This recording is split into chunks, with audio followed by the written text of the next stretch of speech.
Let's talk about 1967. Tensions are high, and then BAM! The Six-Day War explodes onto the scene. Israel launches a preemptive strike. 6 days later, Israel emerges victorious. They control the West Bank, Gaza Strip, and East Jerusalem. This marks the beginning of a decades-long occupation. Millions of Palestinians now live under Israeli rule. This raised questions about international law and human rights. The Six-Day War reshaped the Israeli-Palestinian conflict. Here's where things get complicated, folks. Both Israelis and Palestinians lay claim to the same sliver of land, each with their own historical narratives, religious beliefs, and deep-seated attachments.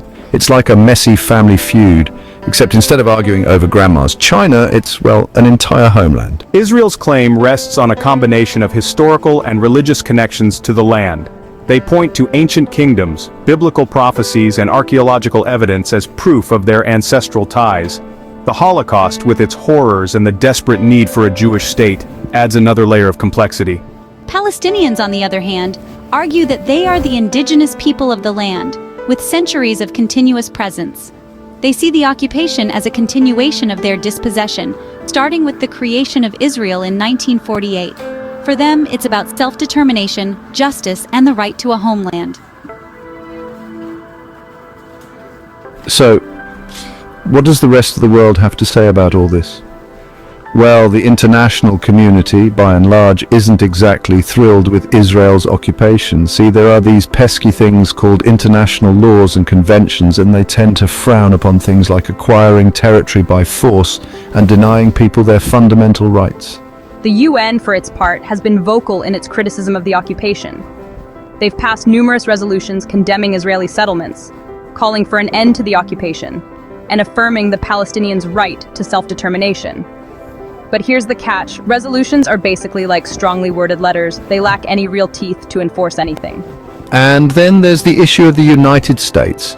As a staunch ally of Israel, the US has often used its veto power at the UN Security Council to block any resolutions that could put real pressure on Israel. So you've got this weird situation where the international community largely agrees that the occupation is illegal, but there's little they can actually do about it. Imagine this.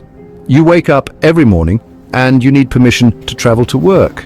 You face checkpoints, roadblocks, and the constant threat of harassment or detention. Your movement is restricted, your access to resources is limited, and your daily life is a constant struggle against an oppressive system. This, my friends, is the reality for millions of Palestinians living under occupation. From movement restrictions and land confiscation to home demolitions and economic hardship, the occupation permeates every aspect of Palestinian life.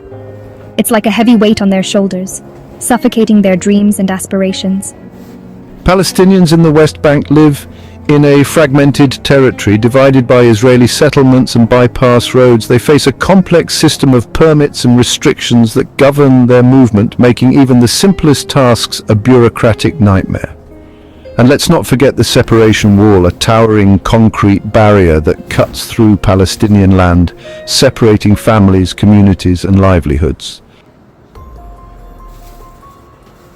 Now let's talk about settlements. These are Jewish communities established by Israel in the occupied West Bank, often on land confiscated from Palestinians. Imagine building your house in your neighbor's backyard without their permission. It's kind of like that, but with a lot more international law violations. Israel argues that these settlements are crucial for security reasons, historical claims, or even just because the land is empty. Spoiler alert, it's not. The international community, however, sees things a bit differently. They view these settlements as a major obstacle to peace, a violation of international law, and a blatant attempt to solidify Israeli control over the occupied territories. The presence of settlements creates a system of segregation and inequality, where Israeli settlers enjoy the privileges of citizenship, while Palestinians living in the same area are subject to military rule and discrimination. It's like having two sets of laws, two sets of rights, all within the same territory.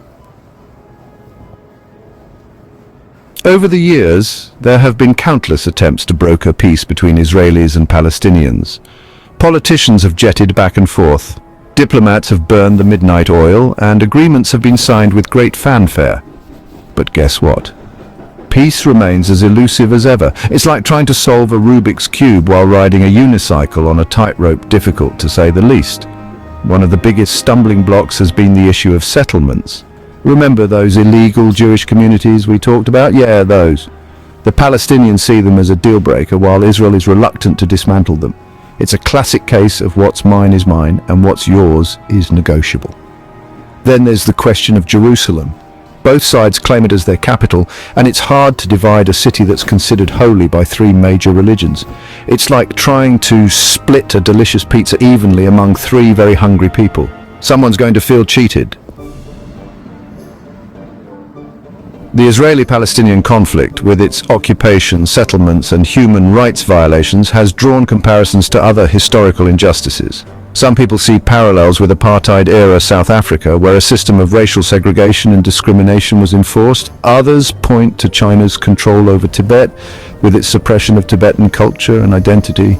Now these comparisons are often met with fierce debate, with accusations of hyperbole and insensitivity thrown around like confetti at a parade. But whether or not one agrees with these comparisons, they highlight the gravity of the situation and the urgent need for a just and lasting solution. The point is, the world has seen this before: systems of oppression, discrimination and control, and history has taught us that such systems are unsustainable in the long run. They breed resentment, fuel violence, and ultimately crumble under the weight of their own contradictions. Framing the narrative media's influence on perceptions. The media, my friends, plays a powerful role in shaping how we perceive the Israeli-Palestinian conflict. It's like a pair of glasses that we put on, filtering the information we receive and influencing our understanding of this complex issue. But here's the thing: those glasses can be tinted, distorted, or even downright cracked, leading to biased and incomplete narratives. On one hand, you have media outlets that tend to be sympathetic to the Israeli narrative, emphasizing security concerns, Palestinian terrorism, and Israel's right to defend itself.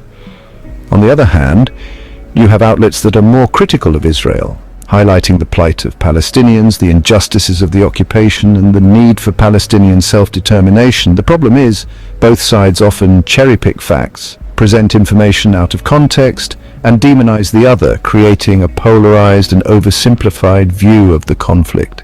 This makes it difficult for the average person to cut through the noise and form an informed opinion. The legal and political quagmire Israel's challenges. Navigating the murky waters of international law and diplomacy is no easy feat, especially when it comes to the Israeli-Palestinian conflict. Israel finds itself facing a growing chorus of criticism from human rights organizations, legal experts, and even some of its closest allies. The International Criminal Court, ICC, for example, has launched an investigation into alleged war crimes committed in the occupied Palestinian territories, much to Israel's dismay. The Boycott, Divestment and Sanctions (BDS) movement, a global campaign aimed at pressuring Israel to comply with international law, has also gained traction in recent years. Then there's the issue of Israel's own domestic politics. The country's political landscape is often polarized, with right-wing parties advocating for annexation of the West Bank and left-wing parties calling for a two-state solution. This internal division makes it challenging for any Israeli government to make concessions or pursue bold peace initiatives.